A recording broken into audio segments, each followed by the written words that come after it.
안녕하세요. 예, 오늘도 좋은 아침입니다. 날씨가 저기는 좀 틀인데, 여러분들은 어떻습니까? 예, 오늘도 함께 은혜를 나누고자 합니다. 함께, 예, 부족하지만 제 말씀에서 많은 은혜 받기 바랍니다. 어제는 그 교회에서 수요 예배에서 설교를 했는데, 은혜 받았다는 말씀 듣고 참 기뻤습니다. 오늘도 여러분들에게 그런 평가를 받을 수 있으면 좋겠습니다. 하나님 아버지 감사합니다. 이 시간 내가 말씀을 전할 때 저의 말이 아니고 인간의 말이 아니고 오로지 하나님 아버지 뜻에 부합한 말씀만 할 수 있게 해 주시옵소서. 모든 분에게 은혜 되고 또한 하나님께 영광 돌리시는 귀한 시간 되게 해 주시옵소서. 예수님 이름으로 기도합니다. 아멘. 예, 오늘은 예, 제목이 고립이 가져온 축복이라고 있습니다. 고립이 가져온 축복. 부제로는 예수님께 시선을. 사람이 고립을 하게 되면은 뭔가 그 지푸라기라도 짓고 싶겠죠. 주변에서. 여러분들은 고립을 당한 적 있습니까? 저는 어렸을 때 좀 왕따를 당한 적 있어요. 꽤 오랫동안.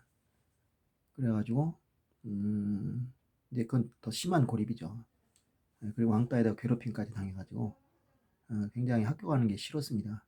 학교 갈 때마다 막 불안하고 겁이 나고, 그래서 오늘은 좀 무슨 일이 없었으면 좋겠다.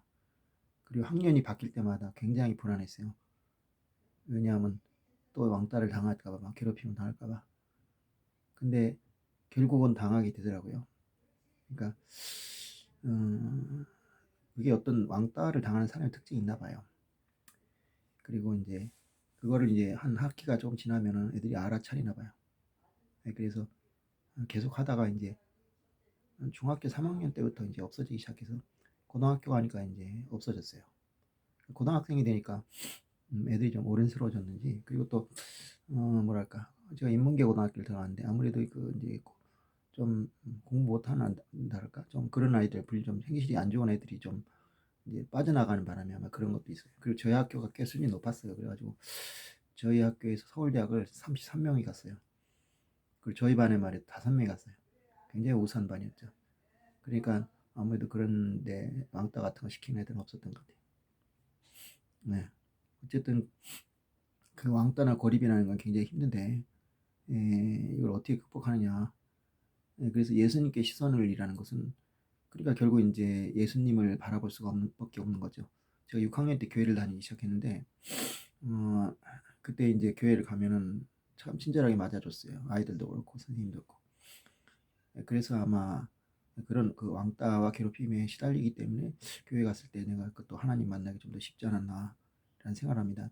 그게 이제 첫 번째로 이제 하나님 만났다 할까 그런 거고, 오늘 얘기는 이제 제가 이제 두 번째로 어른이 돼서 본격적으로 하나님 만나게 된 것하고 이 고립하고 의 관계인데, 그렇다고 그때 그럼 내가 왕따를 당했냐 그러면 조금 그런 면이 있었어요. 네. 그때 나이가 지금 34인가 그랬는데, 그때 이제 그 왕따를 당한 경험이 있었던 것 같아요. 그 어떻게 그 34 먹은 사람이 왕따를 당했을까요? 한번 좀 들어보세요.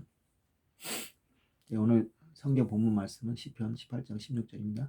그가 높은 곳에서 손을 펴사 나를 붙잡아 주시며 많은 물에서 나를 건져내셨도다. 이게 물이 나오니까 좀 생각나는데, 이번에 그 연초에 되면 그 성경 뽑기 하잖아요. 그 성경 뽑기 이 말씀이 이 글하고 좀 비슷하네요. 유사하네요. 뭐였더라. 카톡에 이제 올려놨는데, 여기 있네요.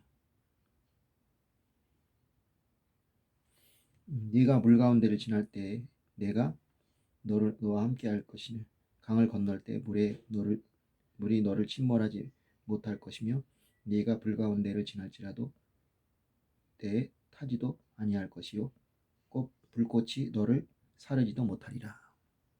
예, 참 좋은 말이죠. 이사야서 43장 2절 말씀. 이사야서 43장 2절 말씀입니다. 예. 여러분들도 이걸 알아두시면 좋을 것 같아요. 그러니까 물 가운데 가도 물에 빠지지 않고 불 가운데 지나도 타지 않게 해주겠다. 고난을 겪는다는 거죠. 고날 겪는데 그 고난을 잘 이겨내가지고 쓰러지지 않고 나간다. 좋은 얘기 같은데 또 그 물이나 불을 지나가야 된다는 거 생각하니까 또 끔찍하네요. 그래도 하나님 믿고 가야겠죠. 어떻게 하겠습니까? 그게 또 그 다 연단이 돼가지고 더 큰 축복을 아마 주시려는 모양인데. 예, 그래서 많은 물이 물에서 나를 건져내셨도다. 시편 18장 16절 말씀. 예. 예. 제가 이제 일본으로 유학을 갔어요. 1989년에 유학을 갔습니다. 그 일본 이제 우리 지금 교과부에 해당되죠. 거기는 이제 문부 과학성이라고 해요. 그래서 이제 몬카쇼라고 하는데 거기 이제 그 당시에는 이제 문부성이었어요. 그 당시에는 이제 그 일본 정부 90년대 말에서 2000년 초에 이제 행정 개혁을 해가지고 부서를 굉장히 통폐합해 우리처럼. 근데 그게 이루어지기 전이었기 때문에 부서가 각각 있었어요. 그래서 문부성이라고 해가지고 우리는 이제 그 당시 우리 교육부에 해당되죠. 거기에서 주는 장학금을 가지고 바꾸게 됐어요. 그래서 학비가 면제에다가 한 달에 이제 지금 가치로 치면 한 200만 원 정도씩 생활비를 받았어요. 그러니까 돈 걱정 없이 공부할 수 있게 됐죠. 네. 나중에 이제 애들이 생기니까 이제 그거 가지고 모자라더라고. 그래서 이제 좀 알바도 하고 많이 그랬는데 어쨌든 그래서 유학을 갔어요. 갔는데 이제 처음에부터 좀 시련이 왔어요. 뭐냐? 제가 원래 역사 전공이에요. 역사 전공인데 생각 없이 그냥 좋은 교수를 찾다 보니까 어떤 교수를 나카무라라는 분을 이제 찾게 됐어요. 그래서 그분하고 이제 공부를 하려고 어플라이를 했는데 나중에 알고 보니까 이분이 이제 경제학부 교수였어요. 그래서 그것 때문에 이제 일단 좀 굉장히 좀 불안했죠. 이제 전공이 바뀌는 거잖아요. 그리고 실제로 그래서 이제 또 거기다가 주변 사람들이 그러는 거예요. 돌아와서 어떻게 할 거냐. 우리나라에서는 그런 거 인정 안 한다는 거예요. 우리나라에서 세 가지가 같아야 한다. 학사, 석사, 박사 같아야 한다. 그래서 그런데 이미 결정이 났는데 어떻게 그렇다고 그 장학금을 포기할 수도 없는 것이고. 그래서 이제 가게 됐죠. 근데 아니나 다를까 이제 첫해 입학 시험이 떨어졌어요. 이제 얘가 그런 시험이 떨어진 게 처음이었죠. 굉장한 좌절감이 느껴져. 그런데 이제 둘째 해 때 이제 우리 큰 딸이 태어났어요. 그래서 그 아이를 보면서 제가 이제 힘을 냈죠. 그래서 두 번째에는 이제 붙었어요. 근데 그게 오히려 전화위복이었던 게 두 번 공부하다 보니까 두 번째에는 굉장히 이렇게 여유를 가지고 공부했고 그래서 그 내용에 대한 어떤 내 생각을 갖게 됐어요. 그게 나중에 이제 석박사 논문에도 다 반영이 되게 됐죠. 뭐냐 하면 이 이제 큰 문제, 그러니까 작은 얘기가 아니라 큰 그 인식의 틀 안에서 뭔가 오류가 있다는 생각이 든 거예요. 그게 뭐냐 하면 일본이 경제 발전을 옛날에 하는데 정부가 큰 역할을 했다. 이렇게 이제 일본 사람들의 생각이에요. 근데 그 책을 읽어보면 실제로 그렇진 않아요. 여러 면에서 그거에 반하는 얘기가 너무 많이 나와요. 근데 재밌는 거는 그렇게 얘기를 해놓고 시작을 하니까 나중 결론도 결국 그렇게 나와요. 근데 그건 생각이 나름이에요. 그러니까 이 사람들은 일본밖에 모르니까 아마 이게 굉장히 크다고 생각했지만 우리는 일본 정부가 굉장히 많은 일을 했잖아요. 그러니까 우리 입장에서 본다면 별게 아니란 말이죠. 그러니까 이제 구체적인 걸 좀 더 보고 또 비교를 하면 얘기가 달라지는데 이 사람들은 그게 안 하고 그냥 이렇게 또 그리고 이제 좀 정부가 개입을 안 하는 뭐 영국이나 이런 나라하고만 비교를 해가지고 이제 얘기를 하니까 일본의 정부 역할이 굉장히 크다 이렇게 생각하는데 실제로 들어가면 그렇지 않단 말이에요.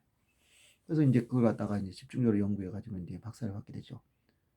예. 자부심이라면 아마 이게 일본의 그 어떤 큰 흐름에 있어서 그 역사에서 큰 흐름을 바꿀 수 있는 이런 내용이라고 저는 봐요.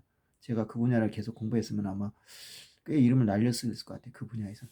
근데 저는 공부를 하면서 박사과정 들어가서 제 공부에 대한 회의를 많이 느꼈어요. 그러니까 제가 생각하는 것은 이게 아닌데, 그러니까 이제 결국 학자가 되려면 작은 문제에 매달려서 해야 되거든요.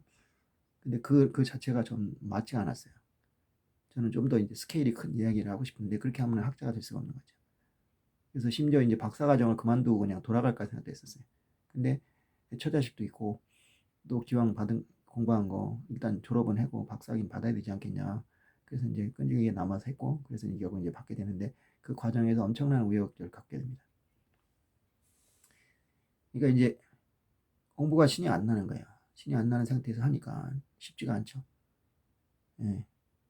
근데 이제 그 가장 큰 문제는 뭐냐, 아까 얘기해 드린 것처럼 이것이 그 일본 학사들의 어떤 정통적인 학설을 도전을 하는 거죠. 그러니까 실제로 그렇지 않았다.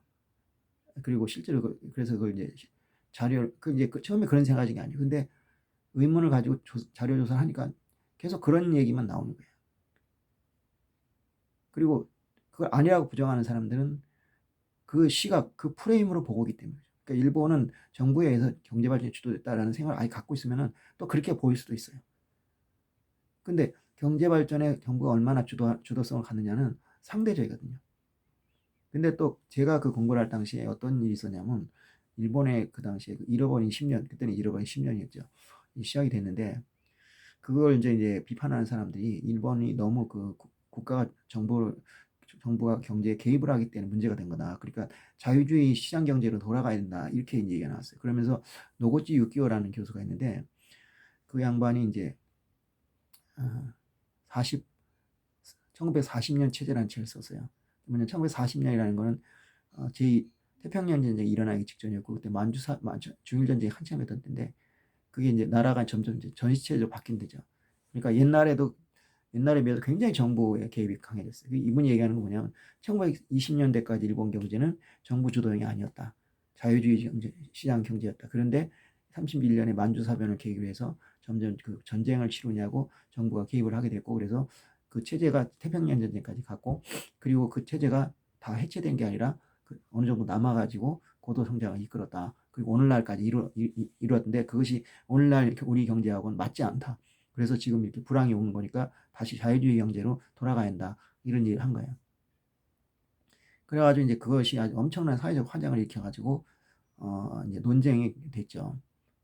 저는 물론 이제 그 노고치 교수에 대해서 찬성의 표를 줬어요. 왜냐하면 제가 연구한 바로도 1920년대까지는 일본이 자유주의 시장 경제에 굉장히 충실했어요. 그런데 30년대에 들어와서 만주사변을 계기로 했고, 또 세계 대공황을 계기로 해서 이 정부의 개입이 굉장히 강해진 거죠. 지금도 그렇다고 믿고 있어요. 네, 그러니까 이제 당연히 이분의 주장에 저는 이제 동의를 하면서 더 힘을 얻었죠. 예. 근데 지금과 저하고는 상당히 달라요. 저는 지금 자유주의 시장 경제는 별로 안 믿거든요. 오히려 좌파에 길어졌는데, 그때마다 이제 그렇게 생각을 하고 있었죠. 자, 그러니까 이제 지도 교수님이 얘기하는 거, 근데 우리 지도 교수님은 그쪽 계열의 중에서도 굉장히 좀 이제 과격한 쪽에 속했어요. 그러니까 일본의 그 좌파인데, 좌파 중에서 이제 좌파가 두 가지로 나눠져 있어요. 강좌파하고 노동파라는 게 있었어요. 강좌파라는 건 뭐냐면 1930년대 그 동경대학을 중심으로 해서 일본 자본주의 발달사 강주한가라는 강자가 개설 책이 나왔어요. 계속 그 책을 만든 사람들이 거기에 속해요. 그래서 강자를 중심으로 되겠다 그래서 강좌파라 그랬어요. 그리고 이제 또 한 파는 노농파라는 건데, 노농파라는 건 왜 생기냐면 잡지 노농이라는 잡지가 있어요. 거기를 중심으로 활동한 사람들이 주로 주장을 했기 때문에 노농파라고 하게 된 거죠. 그러니까 이제 노농파 같은 경우에는 일본이 이미 자본주의 사회가 됐기 때문에 사회주의 혁명을 바로 일으켜야 된다는 1단계 혁명론을 주장했고, 어, 그 강자파 같은 경우에는 반대로 우리는 자본주의 사회가 아니기 때문에 자본주의 사회를 먼저 이행을 해야 한다. 그런 이야기를 하게 된 거죠. 그래서 이제 논란이 생기게 된 거예요. 근데 그 중에서 우리 교수님은 이제 강자파에 속했는데, 강자파가 노농파보다는 좀 더 세요. 그래서 아마 강자파는 우리 지금 NL에 속하고, 노농파는 오히려 지금 PD에 속하지 않나 싶은 생각이 들어요. NL은 아직이지만 이제 민민투, 그리고 PD는 자민투, 민민투랑은 민중민주주의 투쟁이고, 거꾸로군요. NL이 자민투예요. 자주를 앞세우는 거예요. 자리가 우리가 자리를 못하고 미국에 종속되어 있기 때문에 우리가 지금 이렇게 문제가 되는 거다. 이게 이제 NL이고, 그래서 내셔널 리버레이제이션, 이제 자립부터 해야 한다, 자주부터 해야 된다는 것이고, 그 다음에 이제 PD는 이제 people 해가지고 people democracy 뭐 그런 거 있죠. 우선 민주주의가 먼저 중요하다. 민주주의를 하게 되면 자립은 제대로 된다. 근데 파쇼 정권이기 때문에 이게 안 된다. 이런 식으로 이제 생각한 거죠. 근데 지금 이제 좌파의 주류는 이제 NL이 됐어요. 그리고 그동안 우리나라 NL이 좌지우지했고, PD라는 사람 내가 만나봤는데 PD 쪽은 사람들이 좀 순해요. 좀 과격하지가 않아. 그래서 주도권을 빼앗긴 거죠. 예. 그러니까 이제 주사파라고 하는 사람들은 역시 그건 당연히 NL이죠. 예. 그러니까 이제 그런 분하고 공부를 하는 내가 그렇게 얘기를 하니까 당연히 좋을 리가 없죠. 그래가지고 이제 굉장히 저에 대해서 이제 좀 태클을 많이 걸었어요. 뭐 근데 그 악의적인 건 아니었죠. 근데 대학원이라는 데는 이 대학하고 틀려요. 대학 학부 같은 경우에는 교수님이 물론 이제 나를 싫어하면 좋지는 않겠죠. 취업할 때 지장할 수 있겠지만 그게 그렇게 뭐 대단하게 영향을 미치진 않아요. 근데 어, 그 뭐야 대학원 같은 경우에는 학위를 받는 문제부터 해서 여러 가지로 지도교수 영향이 절대적이에요. 지도교수가 사인을 안 하면 박사를 받을 수가 없어요. 네, 그 정도예요. 그 공부를 해도 헛게 되는 거죠. 그리고 공부 자체도 불가능하고. 실제로 우리 학교, 제가 다니던 학교에서도 한 명이 자살을 했어요. 지도 교수님하고 너무 안 맞아가지고. 학교를 그만둘 수도 없고, 공부를 했는데, 나이도 들었고, 그러니까 이제 이래저래 해도 안 되니까. 그래서 이제 그다음부터 이제 그 지도 교수를 바꿀 수 있게 됐어요. 근데 문제는 바꿀 수 있어도 그게 실제로 가능하냐. 그리고 또 그걸 바꿨을 때 그 다른 교수들도 한 가족이잖아요. 전현석은 교수를 배신하고 온 놈이다. 그러면 이제 좋게 생각할 수가 없어요. 열애저래 힘들죠. 저도 그래 이제 그런 상상이 됐어요.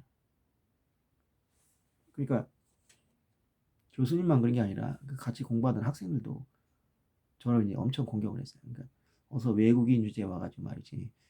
거기다 이제 막 한국인이라는 것도 있겠죠. 뭐 내가 영국인이나 프랑스인 같으면 그렇게까지 싫어하진 않았겠죠. 어떤 한국인 주제에 까불고 있다고 이제 그런 식으로 생각한 거예요.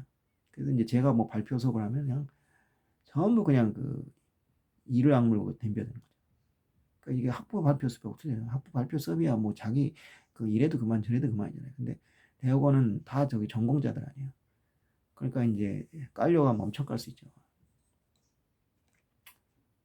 이제 그런 식이었단 말이에요.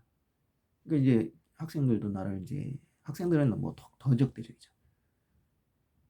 근데 이제 거기 이제 한국인 학생이 또 여러 명 있어. 우리 이제 지도 교수 밑에서는 한 4명, 많을 때 4명도 있었어요. 근데 주제가 좀 그런 면이 있었는데 한 명이 저희 이 사람은 참 솔직한 사람이다. 자기가 하고 싶은 얘기를 다 한다. 우리는 그렇게 못 하는데 그러니까 좀 칭찬해야 되지 않냐. 그렇게 좀 변호를 해줬어요. 그 사실이거든요. 저는 할 말 다 했어요. 그걸 이제 그 사람 좋게 본 거죠. 근데 그런 뭐 그런 얘기 해서 변호를 좀 했는데 뭐 그래도 의미가 없었어요. 근데 이제 그래도 불행 중 다행이라는 거는 우리 교수님이 인격적으로 훌륭한 분이었어요. 만약에 인격적으로 안 좋은 분이었으면 진짜 저는 큰일 났을 거예요. 실제로 저희 유학생 선배 한 명이 굉장히 우수한 학생이었어요. 그래갖고 오직하면 같이 공부하는 학생이 너무너무 우수한 학생이다. 그래가지고 그 토론 수업을 완전히 좌지우지할 정도였어요. 근데 그분이 박사를 못 받고 갔어요. 도저히 이해가 안 가는 거예요. 근데 결국 그 지도 교수님이 이제 인격적으로 문제가 있는 거죠. 그러니까 이제 이 사람이 너무 잘난 척을 하니까 이제 박사를 안 줘버렸다 이런 얘기가 도는 거예요.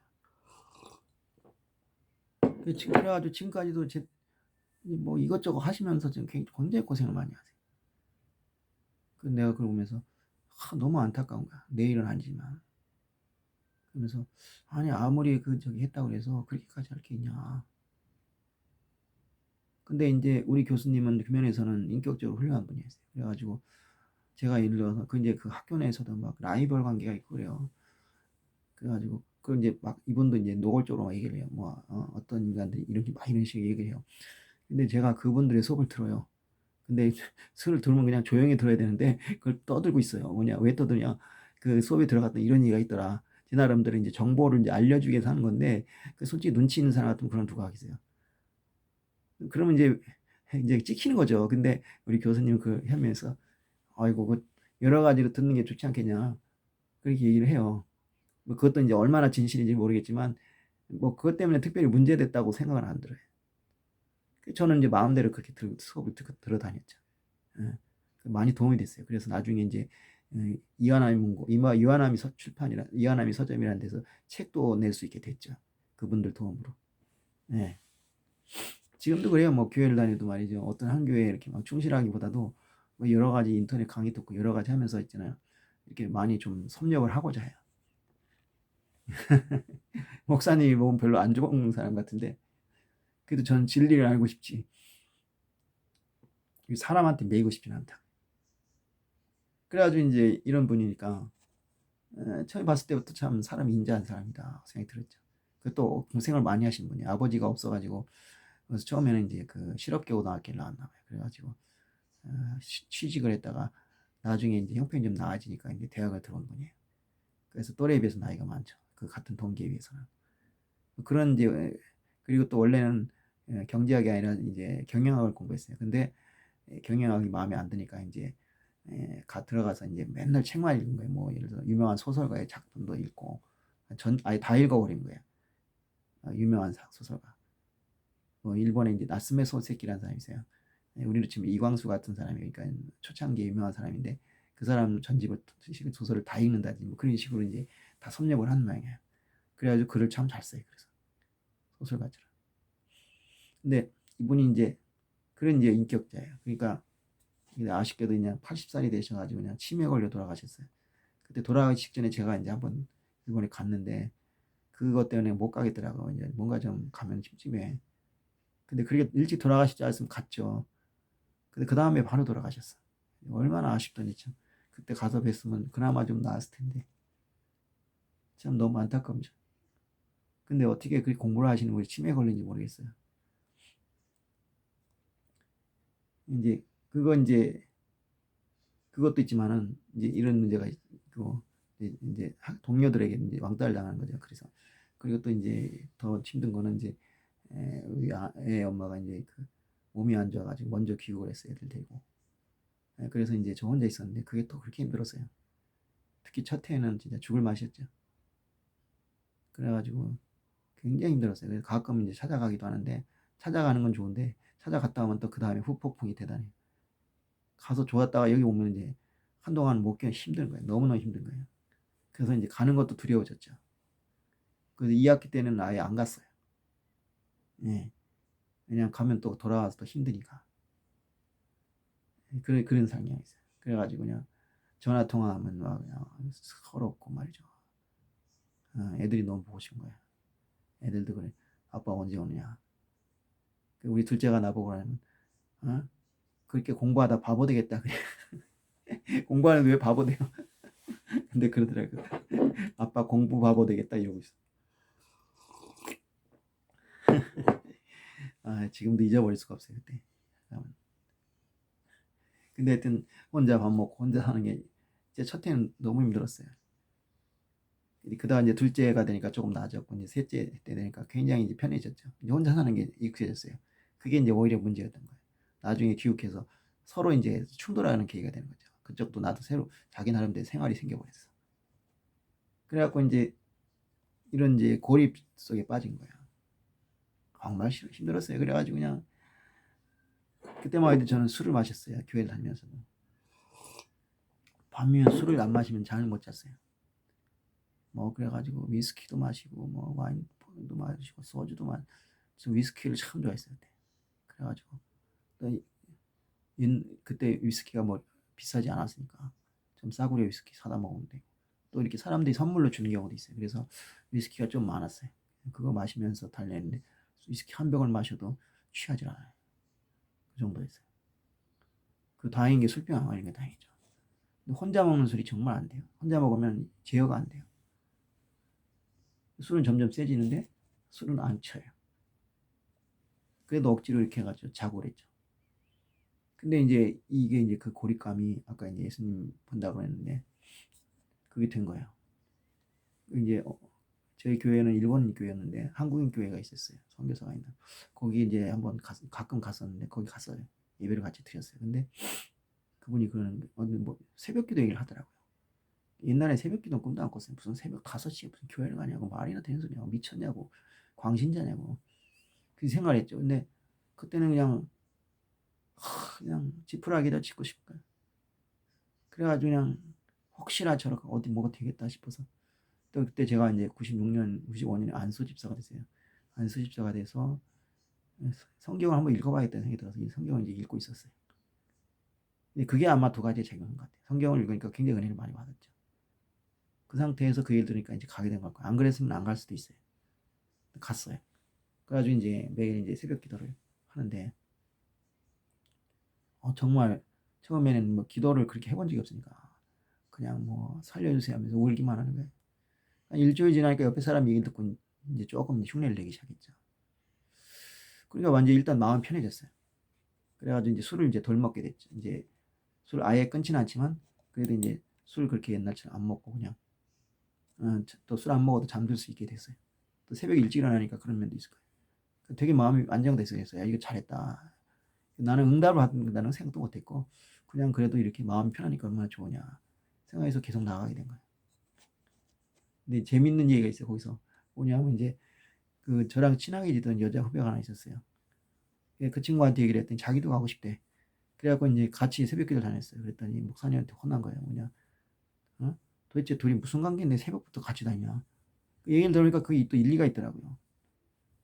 남들이 그래도 또 그 애가 우리 기숙사로 와요. 그래 같이 간다고. 그럼 보양새가 좀 안 좋더라고요. 근데 나중에 그래가지고 이제 그 유학생 부인 중 한 명이 그 우리 집사람한테 공익 제보를 했어요. 당신 남편이 지금 여자하고 어떤 여자하고 놀고 있다. 수상하다. 그런 공익 제보를 한 거예요. 나 기가 막혀가지고.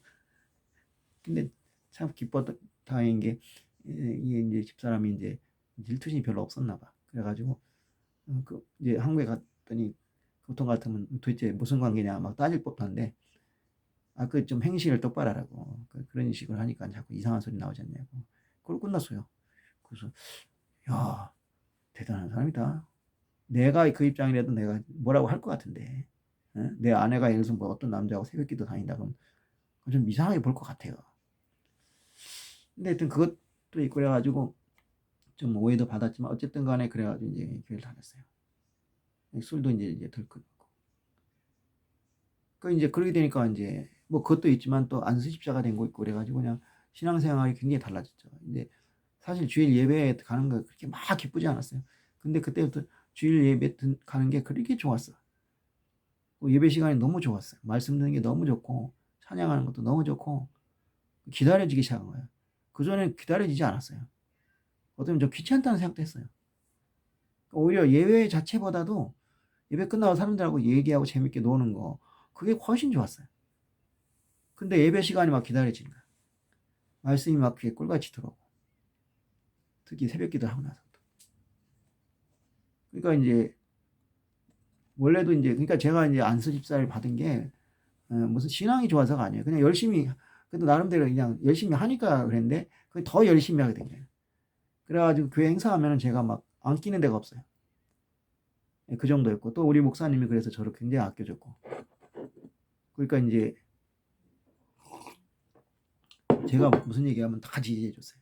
그래서 당회에서 얘기하면 웬만한 거 다 통과되고 신나죠. 그래 이제 교회에 있는 특히 자매들하고 많이 지냈어요. 그래가지고 그분들이 내가 일하면 많이 도와주고 그랬어요. 예. 그 젊은 그룹이 있었어요. 저하고 비슷한 나이 또래들이.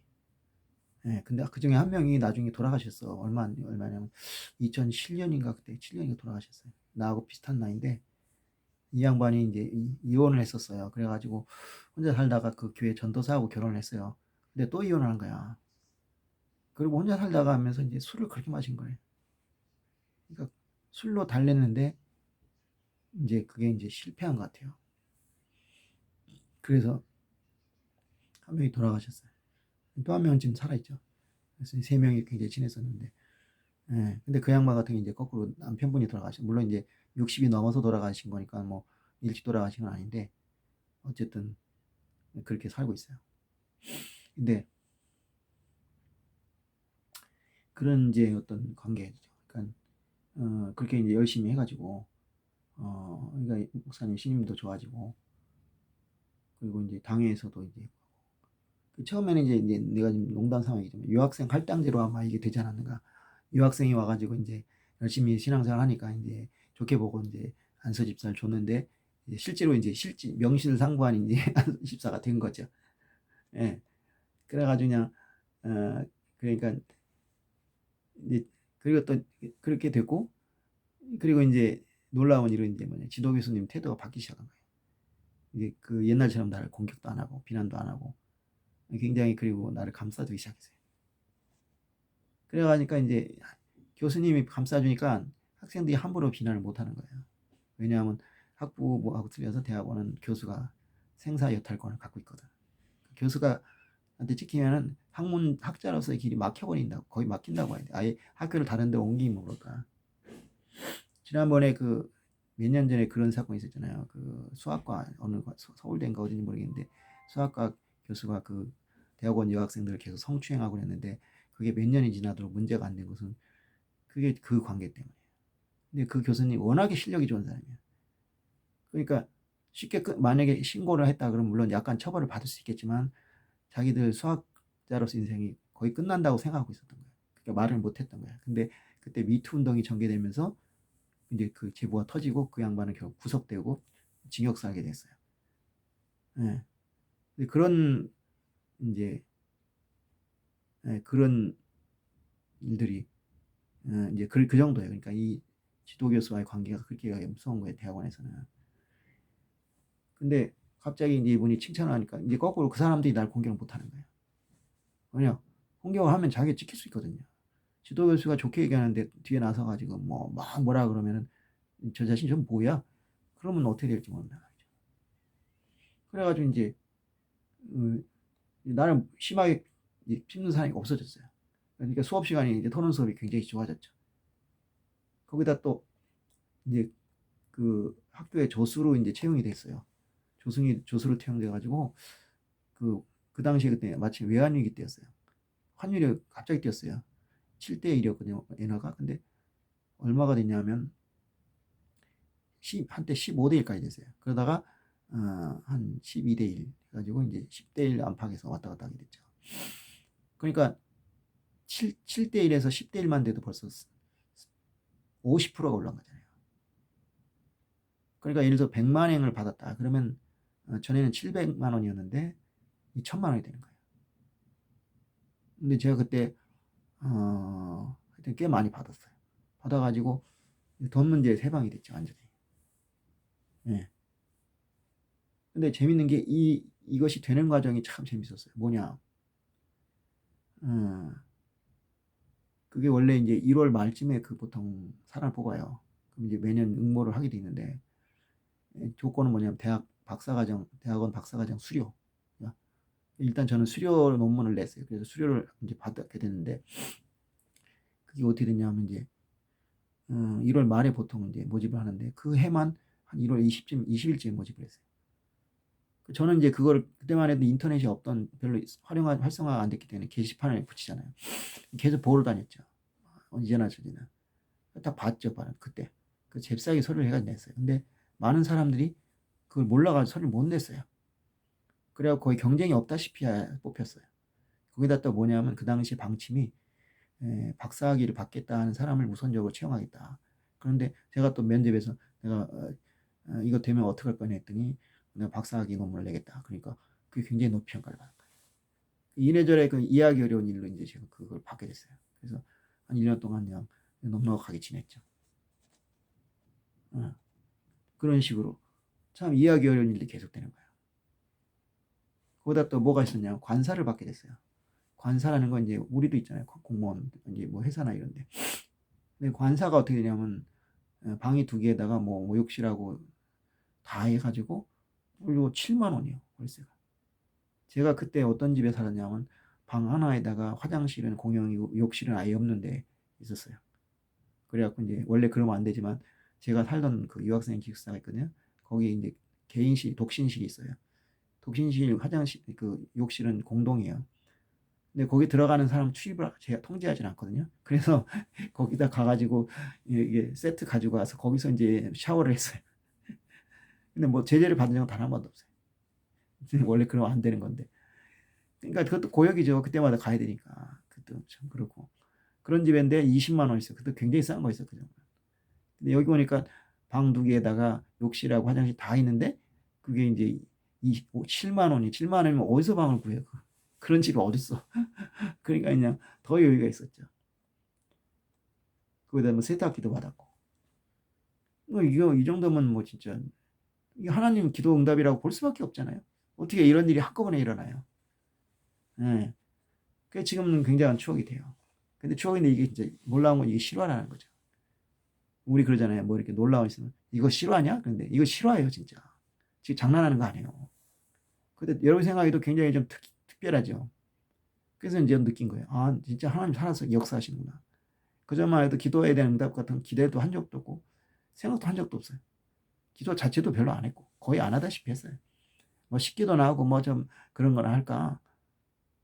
말씀 같은 거 읽어보는 건 재밌지만 예, 원래 기도라는 게 신앙 없으면 절대 못해요. 부탁하는 거잖아요. 근데 우리가 친하지 않은 사람한테 어떻게 부탁을 해요? 믿지 않는 사람 어떻게 부탁을 해요? 그래서 제가 생각해요. 한 사람의 신앙은 그 기도하는 것으로 알 수 있다. 기도를 안 하는 사람은 그건 신앙이 아니다. 하던 거 다 해도. 거꾸로 해서 딴 거 다 안 해도 기도만 하면 그 사람은 신앙은 어느 정도 보증된 사람이다. 이렇게 볼 수 있다고 저는 믿어요. 자, 그리고 이제 화렴정정이 있어요. 화렴정정은 뭐냐면 이제 이것도 이제 하나님 은혜라고 생각해요.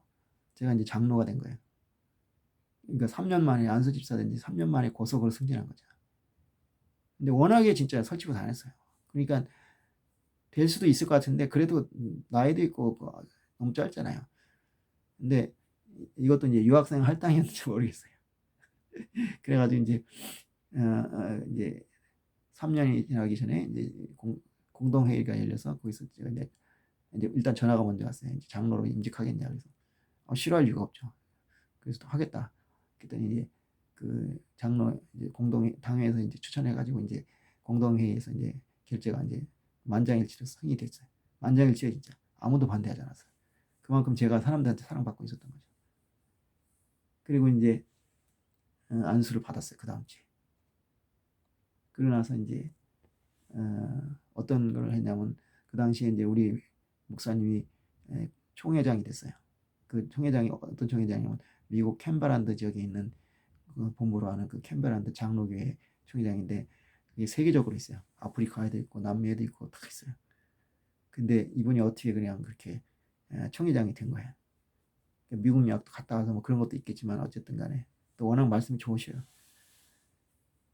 인격적으로 훌륭한 분이. 그래서 이제 총회장이 돼서 이제 출타를 하는데 우리가 교회가 작기 때문에 부목사도 없고 부교육자도 없었어요.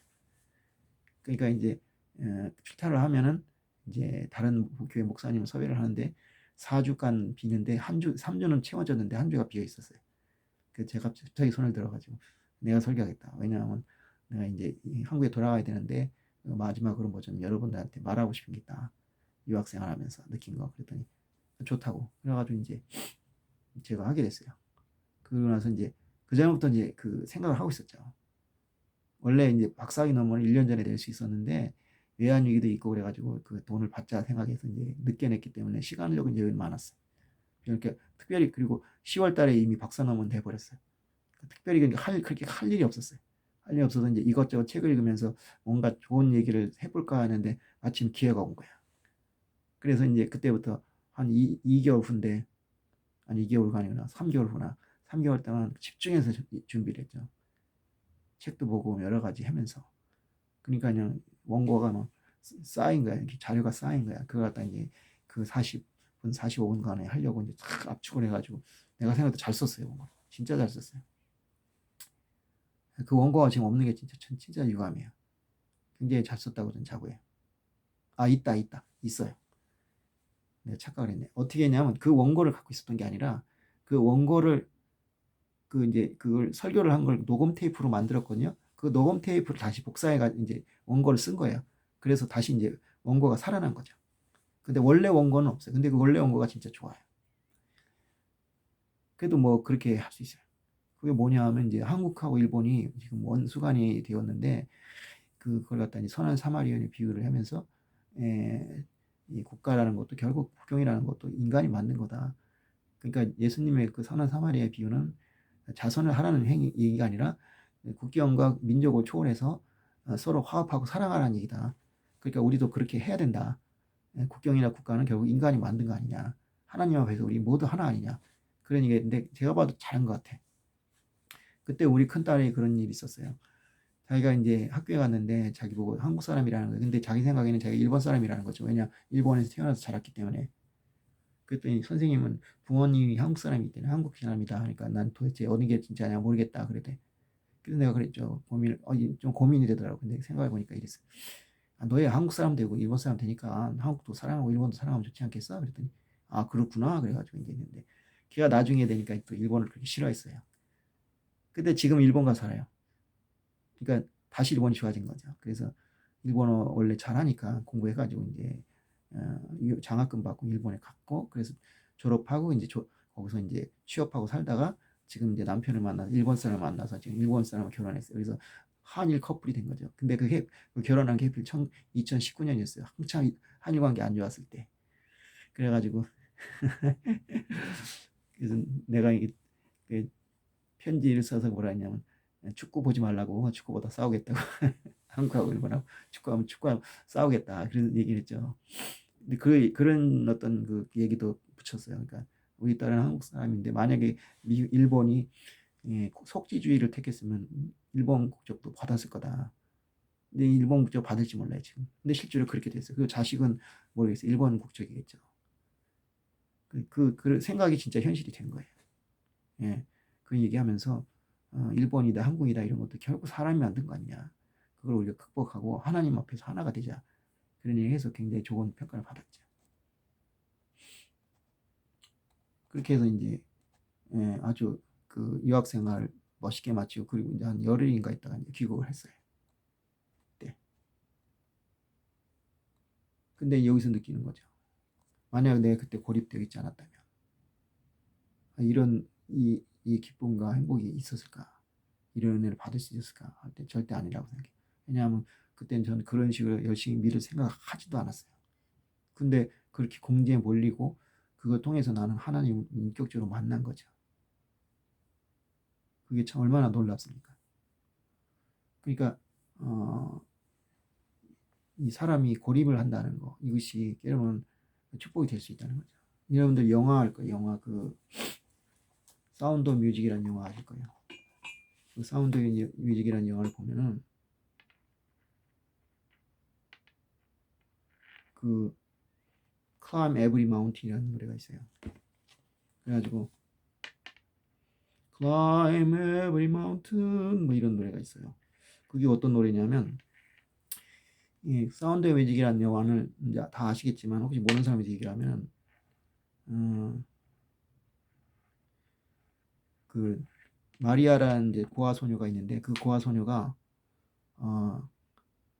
수도원에 갔어요.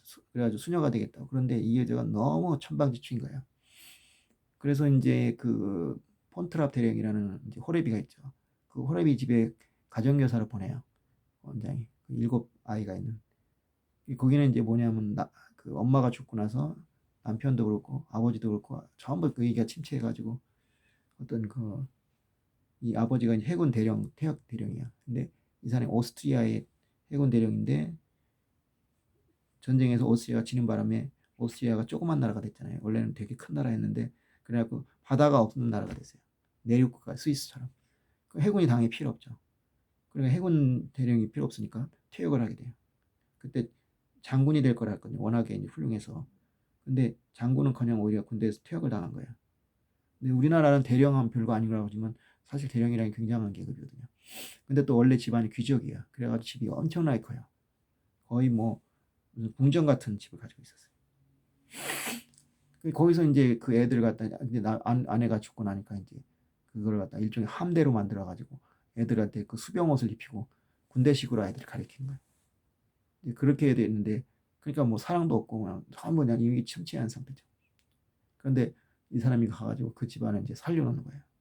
음악을 전부 금지했어요. 음악을 들으면 아내 생각이 난다고. 그래서 음악을 금지했는데 이 사람이 음악을 다시 살려놨어요. 그래가지고 이제 좋았는데 그 대령이 이제 어떤 남자 부인하고 결혼을 하려고 했는데 이 남자 부인이 두 사람의 마음을 알게 된 거야. 이 대령도 이 여자를 좋아한다. 그래서 이간질을 해가지고 결국 마리아가 이제 다시 수도원으로 돌아와요.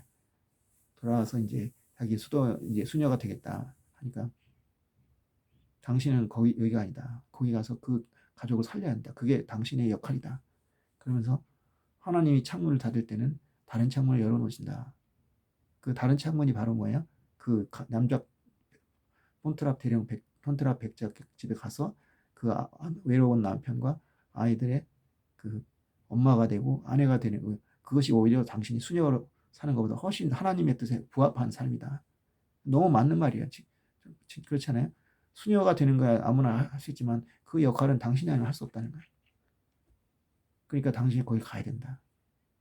그러면서 이 Climb Every Mountain이라는 노래를 불러요.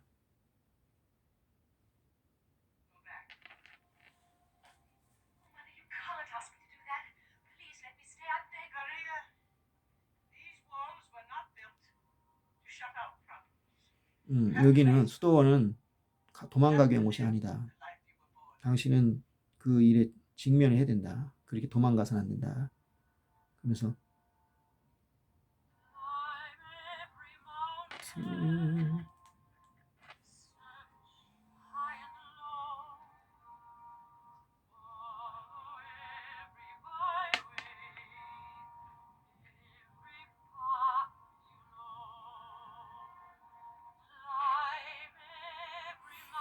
이 가사를 보면요.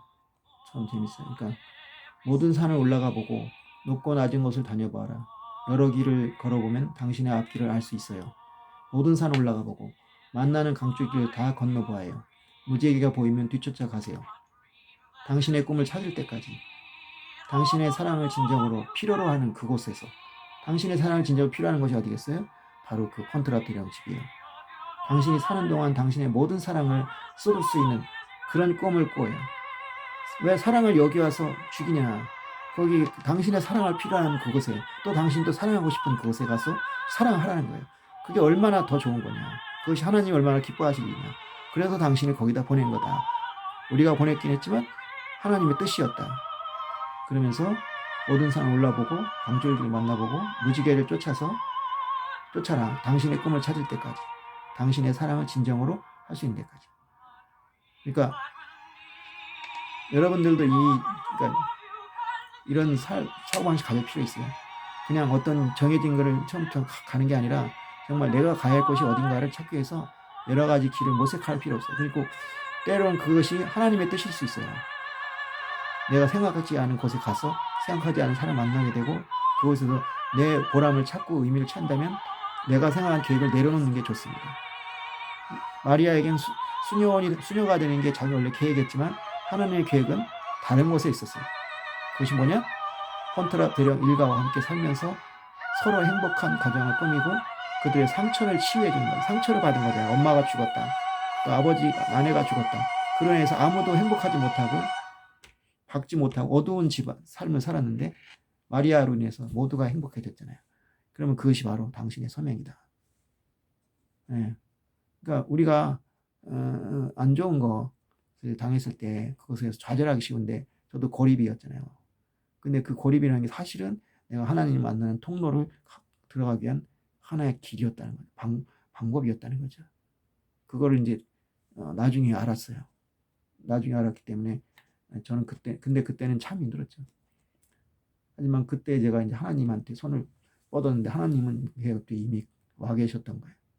그냥 손을 뻗길 기다리면서 이렇게 기다리고 계셨던 거예요. 근데 내가 손을 뻗으니까 꽉 잡아준 거죠. 그리고 그 믿음의 길로 저를 인도하신 거예요. 그리고 그로부터 지금 20몇 년이 지났지만 그때 그 일은 지금도 잊을 수가 없는 거예요. 아, 하나님이 나에게 새로운 창을 열어주셨구나. 그래서 저는 이 노래를 참 좋아합니다. 여러분들 이 노래 한번 들어보세요. Climb Every Mountain. 모든 산에 올라라. 그러니까 모든 가능성에 도전해보라. 내 삶이 이런 것이다 이렇게 정하지 말고 정말 모든 가능성을 열어놓고 자기가 한번 진정히 내가 살 길이 어딘지 찾으려 하고요. 그렇게 처음부터 뭐 공무원이나 되겠다, 건물주나 되겠다 이렇게 살지 말고 또 나이가 들어도 마찬가지. 내가 이 나이니까 이걸 하자 이렇게 생각할 거 없어요. 저도 나이 60이에요. 옛날 같으면 할아버지 소리 듣고 진짜 지금 할아버지예요. 제 손녀가 있어요. 하지만 지금 그런 삶 살지 않아요. 저는 계속 꿈을 모색하고 있어요. 네. 그렇기 때문에 제 자신은 지금도 활기에 찬 삶을 살고 있습니다. 네. 고통과 좌절에 빠져 힘드십니까? 사람들이 자신을 예면하고 있어 고독하십니까? 그렇다면 여러분은 하나님이 또 다른 창, 세상에서 가장 아름답고 훌륭한 창을 만날 기회를 얻을 것이니 이는 축복이 될 것입니다. 제가 그랬잖아요. 원래 계획했던 창과는 다른 나는 원래 교수가 되려고 했어요. 근데 교수가 안 된 게 저는 굉장히 기뻐요. 왜냐, 교수가 됐으면 그 정해진 틀에서 살았을 거예요. 근데 그게 아니기 때문에 많은 것을 지금 배우고 살았어요. 그리고 하나님을 주님을 만나셨다면 그것은 첫사랑을 회복할 기회다. 다시 한번 신앙을 회복할 기회다. 이런 거죠. 형식적인, 저는 신앙을 했었잖아요. 근데 형식적이었다. 그 형식적인 신앙이 살아난 거죠. 그래서 고난이 유익이라는 것이 결코 이론이 아니라 실제인 것을 저는 알게 되었다. 여러분도 믿으시기 바랍니다. 저와 여러분이 고난 속에 들어오는 하나님의 음성에 귀를 기울이며 그분과 가까워짐으로써 축복된 삶을 살 수 있기를 예수님의 이름으로 축원합니다. 기도하겠습니다. 하나님 아버지, 하나님은 우리에게 좌절과 고난을 주실 때도 있지만 그것이 새로운 길을 위한 준비 과정임도 깨닫게 해주시옵소서. 고난이 축복이요 고난이 유익이라는 것은 결코 이론이 아니고 실제임을 알고 그 고난을 통해서 주님과 더 가까워질 수 있도록 하여 주심으로써 우리가 새로운 길을 갈 수 있게 해주시옵소서. 불평과 불만을 멈추고 주님의 말씀에 귀를 기울이고 그 음성을 들을 때 우리에게 새로운 길이 열려짐을, 새로운 창문이 열리게 됨을 믿게 해 주시옵소서. 예수님의 이름을 기도하였습니다. 아멘. 예, 감사합니다. 오늘도 좋은 하루 되세요. 할렐루야.